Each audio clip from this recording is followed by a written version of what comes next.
नमस्कार दोस्तों, स्वागत है आप सभी का आपके अपने YouTube चैनल पे जिसका नाम है गुरुकुल एजुकेशन।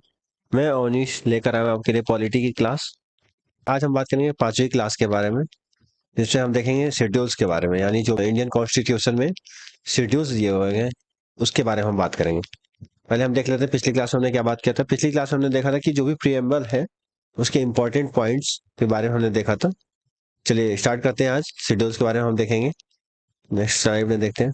तो शेड्यूल्स ऑफ इंडियन कॉन्स्टिट्यूशन, ठीक है, यानी जो भी शेड्यूल्स है, कितने शेड्यूल्स हैं इसके बारे में हम देखेंगे। तो हम देख सकते हैं टोटल कितने शेड्यूल्स हैं, 12। पहले हम देखेंगे इसमें 8 तो शेड्यूल्स पहले थे, बट कुछ साल बाद प्रोविजन किए गए और उसमें 4 शेड्यूल्स और जोड़ दिए गए, तो टोटल हो गए आज के टाइम पे टोटल शेड्यूल्स हैं 12। ठीक है। शेड्यूल नंबर 1 में हम देखेंगे इसमें क्या दिया गया है। शेड्यूल नंबर 1 में है कि it contains the name of states and union territory. ठीक है, यानी जो भी स्टेट है और यूटी है उसके नाम को किसमें दिया गया है, शेड्यूल 1 में। ठीक है, राज्य और केंद्र शासित प्रदेशों का नाम शेड्यूल 1 में शामिल है। हम सिंपल याद कर सकते हैं, स्टेट और यूटी का नाम शेड्यूल 1 में है। शेड्यूल 2 में क्या है कि salary salary for several constitutional post, यानी जो भी संवैधानिक पद है उसके लिए सैलरी का प्रावधान है। ठीक है, जैसे कि प्रेसिडेंट हो गए, वाइस प्रेसिडेंट हो गए, गवर्नर हो गया, प्राइम मिनिस्टर हो गए। ठीक है, सीएजी हो गए, सीएजी यानी controller and auditor general of India. ठीक है, गवर्नर हो गए, अटॉर्नी जनरल हो गए, ये सारे जो भी पोस्ट हैं और भी बहुत सारे पोस्ट हैं वो कॉन्स्टिट्यूशनल पोस्ट होते हैं। उनकी सैलरी के बारे में शेड्यूल 2 में दिया गया। ठीक है, आप देख सकते हैं शेड्यूल 2। नेक्स्ट स्लाइड में हम देखेंगे शेड्यूल 3 के बारे में। इसमें क्या है, oath for several constitutional post, यानी कई संवैधानिक पदों के लिए शपथ। संवैधानिक पद वही जो हमने पिछले में बात किया, प्रेसिडेंट, वाइस प्रेसिडेंट, गवर्नर। आप देखते होंगे कि जब कोई नई सरकार बनती है तो पहले शपथ ग्रहण समारोह किया जाता है, तो वो शेड्यूल 3 के अकॉर्डिंग ही शपथ ग्रहण समारोह किया जाता है। तो वहां पे जाके शपथ लेते हैं। ठीक है? आपने बहुत सारी सीरीज में, बहुत सारी मूवी में भी देखा होगा कि वो लोग शपथ लेते हैं कि मैं नाम लेके अपना, और जो भी पद उनको धारण करना होता है ऐसे करके। तो शेड्यूल 3 के वजह से ही उनको अपने ओथ दिलाया जाता है उनको। शेड्यूल 4 में क्या है, allocation of seats for states and UT in Rajya Sabha. ठीक है, यानी राज्यसभा में राज्यों और केंद्र शासित प्रदेशों के लिए सीटों का आवंटन।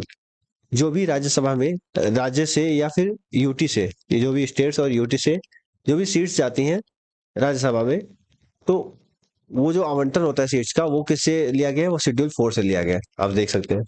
हम देखेंगे कि लोकसभा में कितने टोटल सीट्स होती हैं, मतलब मैक्सिमम सीट्स होती है 545, और राज्यसभा में होते हैं 245। ठीक है, शेड्यूल 4 के अकॉर्डिंग एलोकेशन ऑफ सीट्स देखते हैं। ठीक, शेड्यूल 5 में क्या है, शेड्यूल 5 में है administration and control of schedule tribe and schedule area. ठीक है, यानी अनुसूचित क्षेत्रों, अनुसूचित जनजातियों का प्रशासन और नियंत्रण। जो भी अनुसूचित क्षेत्र है या जनजातियां हैं उनके लिए जो भी प्रशासनिक कार्य किए जाते हैं वो शेड्यूल 5 के अकॉर्डिंग किए जाते हैं। अब वे क्षेत्र कौन से हैं, जैसे असम हो गया, मेघालय हो गया। ठीक है, असम, मेघालय, त्रिपुरा, मिजोरम, ये सारे उसी में आते हैं।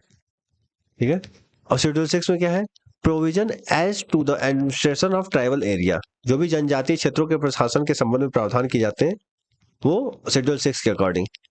जनजातीय क्षेत्र कौन से हैं, तो वही असम हो गया, मेघालय हो गया, त्रिपुरा हो गया, मिजोरम हो गया, ये सारे इस ट्राइबल एरियाज ही होते हैं, कहलाते हैं। आप देख सकते हैं शेड्यूल 6 हमें सिंपल हाईलाइटेड चीजें देखनी है कि शेड्यूल 5 में एडमिनिस्ट्रेशन देखा जाता है, शेड्यूल्ड एरिया और शेड्यूल ट्राइब्स का, और शेड्यूल 6 में है प्रोविजन, स्पेशल प्रोविजन किया जाता है जो भी ट्राइबल एरिया होती है उनके लिए। अब नेक्स्ट है शेड्यूल 7 में। शेड्यूल 7 में क्या है, लिस्ट ऑफ द कॉन्स्टिट्यूशन, यानी जो भी संविधान है उसका कुछ लिस्ट दिया हुआ है कि एक हर एक लिस्ट में क्या कौन कौन से चीजें हैं, क्या क्या रहेंगी। तो हम देख सकते हैं 3 लिस्ट है, यूनियन लिस्ट, स्टेट लिस्ट और कॉन्करेंट लिस्ट, यानी संघ सूची, राज्य सूची और समवर्ती सूची। ठीक है, तो सबसे पहले नंबर पे हम देखेंगे यूनियन लिस्ट।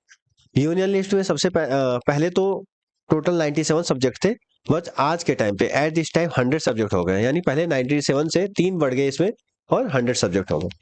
वहीं स्टेट लिस्ट में यानी राज्य सूची में पहले 66 सब्जेक्ट थे, बट 5 सब्जेक्ट को घटा करके 61 सब्जेक्ट कर दिया गया।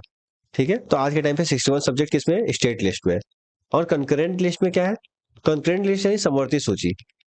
तो इस टाइम पे 52 सब्जेक्ट है, पहले इसमें 47 सब्जेक्ट था, यानी जो स्टेट लिस्ट से जो 5 सब्जेक्ट घटाया गया उसको कॉन्करेंट लिस्ट में डाल दिया गया।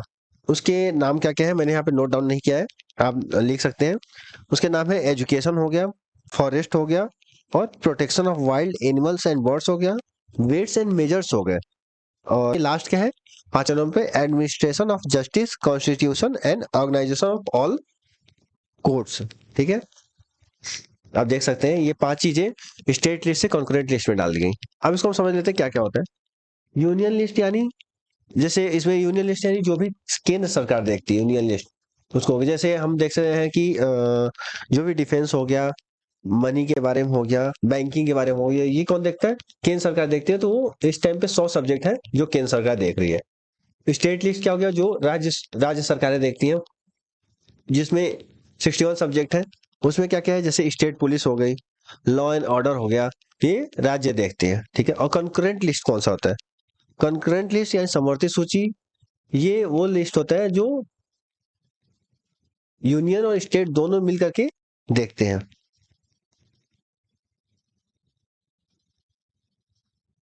जैसे कि हो गया मैरिज हो गया, ये दोनों मिल करके देखते हैं। और हाँ, जो 5 स्टेट लिस्ट से कंकरेंट लिस्ट में डाल दिया गया, जो भी सब्जेक्ट थे, वो किसके अकॉर्डिंग डाला गया, वो 42 कॉन्स्टिट्यूशन अमेंडमेंट एक्ट हुआ था, कब, 1976 में। उसके अकॉर्डिंग 5 सब्जेक्ट हटा करके कंकरेंट लिस्ट में डाल दिया गया। देखिए कौन सा अमेंडमेंट हुआ था, 42वां संविधान संशोधन के अधिनियम के अंतर्गत, जो 1976 में हुआ था। उसमें से स्टेट लिस्ट में से 5 सब्जेक्ट को हटा करके कंकरेंट लिस्ट में डाल दिया गया था। ठीक है, और नोट पे मैंने लिख रखा है, एक है रेजिडुअरी लिस्ट यानी अवशिष्ट सूची। ये ऐसी लिस्ट होती है जिसमें जो इसका भी मतलब वैसे तो कोई प्रावधान नहीं है, बट इसके लिए जो भी लॉ बनाए गए हैं वो केवल पार्लियामेंट ही बना सकती है। ठीक है, ये किस आर्टिकल के अंतर्गत आता है, 248 के अंतर्गत आता है। जैसे इसमें एग्जांपल है स्पेस टेक्नोलॉजी, साइबर लॉ, और भी बहुत सारे नाम देख सकते हैं आप। तो ये शेड्यूल 7 के बारे में है, लिस्ट ऑफ द कॉन्स्टिट्यूशन। ठीक है, शेड्यूल 8 देखेंगे हम, यानी 8वें नंबर पे क्या है, भाषा हम देखते हैं, लैंग्वेज। टोटल लैंग्वेज कितने हैं आज के टाइम पे, 22 भाषाएं देख सकते हैं। तो इसके 14 भाषा तो पहले थी, बट 8 भाषा को प्रोविजन करके ऐड कर दिया गया। तो सबसे पहला प्रोविजन कब हुआ था, 21st कॉन्स्टिट्यूशनल अमेंडमेंट एक्ट 1967 के अंतर्गत सिंधी भाषा को ऐड किया गया था। यानी 21वें संविधान संशोधन के अंतर्गत 1967 में सबसे पहला, यानी 15वां जो लैंग्वेज ऐड किया गया वो सिंधी था। उसके बाद 71st कॉन्स्टिट्यूशनल अमेंडमेंट एक्ट 1992 में किया गया। 71वां संवैधानिक संशोधन किया गया उसके 1992 में। उसके अंतर्गत 4 भाषा को ऐड किया गया, कौन कौन सा, नेपाली, मणिपुरी, और नहीं 3 भाषा को ऐड किया गया 1992 में, कौन कौन सा, नेपाली, मणिपुरी और कोंकणी। ठीक है, तो हमने कितने हो गए, सिंधी ऐड किया 1967 में 21वें संविधान संशोधन के अंतर्गत, और 71वें संविधान संशोधन के अंतर्गत नेपाली, मणिपुरी और कोंकणी को ऐड किया उसमें। फिर लास्ट में हमने ऐड किया 92वां कॉन्स्टिट्यूशन अमेंडमेंट एक्ट 2003 के अंतर्गत। उसमें हमने ऐड किया मैथिली को, बोडो को, डोगरी को, संताली को। ठीक है, यानी 4 लैंग्वेज को हमने ऐड किया 92वें कॉन्स्टिट्यूशन अमेंडमेंट एक्ट के तहत। ठीक है, आप देख सकते हैं इसमें, यहाँ पे आप नीचे देखेंगे कि यहाँ लाइन जो दिख नहीं रही, जिसमें मैंने यही डाल रखा है कि अकॉर्डिंग टू आर्टिकल 343 हिंदी जो है ऑफिशियल लैंग्वेज ऑफ इंडिया है। ठीक है, और इंग्लिश जो है 343(1) के अंतर्गत एसोसिएट ऑफिशियल लैंग्वेज है, यानी हिंदी ऑफिशियल लैंग्वेज है। ठीक है, लेकिन इंग्लिश जो है एसोसिएट ऑफिशियल लैंग्वेज है 343(1) के तहत। ठीक है, तो हमने भाषा देख लिया, 22 भाषाएं हमारे कॉन्स्टिट्यूशन में आज के टाइम पे। ठीक है, शेड्यूल 9 में क्या है, शेड्यूल 9 में है लॉ ऑफ लैंड रिफॉर्म, यानी भूमि सुधार कानून के लिए जो भी एक्ट बनाए गए हैं वो शेड्यूल 9 में है। और इसको सबसे पहला अमेंडमेंट जो किया गया था वो लॉ ऑफ लैंड रिफॉर्म के लिए किया था शेड्यूल 9 में, जो added by first constitution amendment act 1951, यानी पहले संविधान संशोधन अधिनियम 1951 के द्वारा लॉ ऑफ लैंड रिफॉर्म को जोड़ा गया, जो शेड्यूल 9 में दिया गया है। ठीक है, इसमें बिहार लैंड रिफॉर्म एक्ट 1950 के अंतर्गत इसको जोड़ा गया। एक केस हुआ था Kameshwar Singh versus state of Bihar के अंतर्गत, जो सबसे पहला केस था एक भूमि कानून के लिए, और उसी के बदौलत पे शेड्यूल 9 बनाया गया, और जो पहला कॉन्स्टिट्यूशन अमेंडमेंट किया गया 1951 में।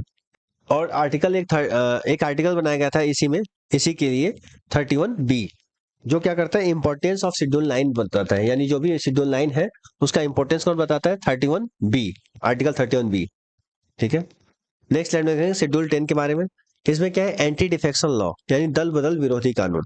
ये क्या होता है, एंटी डिफेक्शन लॉ यानी दल बदल विरोधी कानून शेड्यूल 10 में है, और ये इसको ऐड किया गया 52 कॉन्स्टिट्यूशन अमेंडमेंट एक्ट 1985 यानी 1950 के संविधान संशोधन के अंतर्गत, 52वें संविधान संशोधन के अंतर्गत जोड़ा गया था 1985 में शेड्यूल 10 को। ठीक है, इसमें क्या होता है कि जैसे कोई भी विधायक है या मंत्री है, वो एक पॉलिटिकल पार्टी के लिए लड़ा चुनाव और जीत गया, बट जीतने के बाद अगर वो दूसरे पार्टी में गया तो उसका जो चुनाव हुआ है उसको खत्म कर दिया जाएगा। तो यही दल बदल विरोधी कानून लाया गया था, मतलब अपने पॉलिटिकल पार्टी से जीता और दूसरी पार्टी में जाके जुड़ गए, तो इसके लिए इसको लाया गया था शेड्यूल 10 को।